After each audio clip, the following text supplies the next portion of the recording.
എനിക്ക് ആ അരി തന്നേ പറ്റൂ. എനിക്ക് അരിയില്ലാതെ വീട്ടിൽ കയറാൻ പറ്റത്തില്ല. 500 രൂപ ഉണ്ടോ? അത് മച്ചമ്മ വരുമ്പോ തരും. എല്ലാം വിളിച്ചായിരുന്നു. അയ്യോ, അതിനാ ആ അരി വെള്ളത്തിലിട്ട് പോയി ആട്ടാൻ. പിന്നെ 25 കിലോയുടെ ആട്ട ഇരുന്ന് 5 സ്റ്റാർ ഹോട്ടലോ ആകെ 4 ഇഡലി ഉണ്ടാക്കുന്ന കട കള്ള. 500 രൂപ ഉണ്ടോ? 500 ഉണ്ട്. നിങ്ങൾ എന്ത് ആട്ട ഇട്ട അരി വീണ്ടും ഉണക്കി തരും എനിക്ക്. 500 രൂപ തന്നാ ഇപ്പൊ അത് ഉണങ്ങി ഇങ്ങോട്ട് വരും. ഞാൻ വന്ന് ചോദിച്ചിട്ട് ആയിട്ട് എനിക്ക് അരി തന്നില്ല. ഞാൻ എന്തോ ചെയ്യണം നിങ്ങളൊന്ന് പറഞ്ഞിട്ട് പോകും.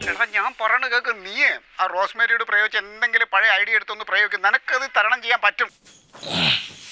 തങ്കച്ചേട്ടത്തി ആയോ? 25 കിലോയുണ്ട്. ചിലപ്പോ 50 ഗ്രാം കൂടുതലേ വരത്തു.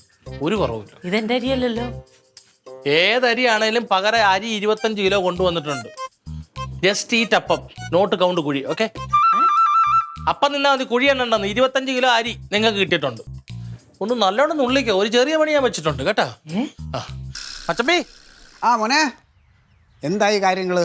എന്താവാൻ, അവസാനം 25 കിലോ അരി മേടിച്ച് കൊടുത്ത് ഞാൻ വീട്ടിൽ കയറി. മിടുക്കൻ.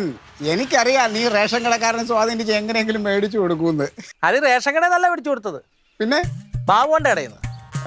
ബാബുവിന്റെ ആ കിലോ 50 രൂപ വിലയുള്ള 25 കിലോ അരി ബാബുവിന്റെ ഇടയിൽ നിന്ന് മേടിച്ചു കൊടുത്തിട്ട് അങ്ങനെ ചേട്ടത്തി എന്നെ വീട്ടിൽ കയറ്റിയത്. അതിന്റെ പൈസ പച്ചമ്പയുടെ പറ്റിലെടുത്താൻ പറഞ്ഞു. 50 രൂപ വെച്ച് 1250 രൂപ. അത് നാളെ തന്നെ കൊടുക്കണമെന്നും പറഞ്ഞു. Hello hello hello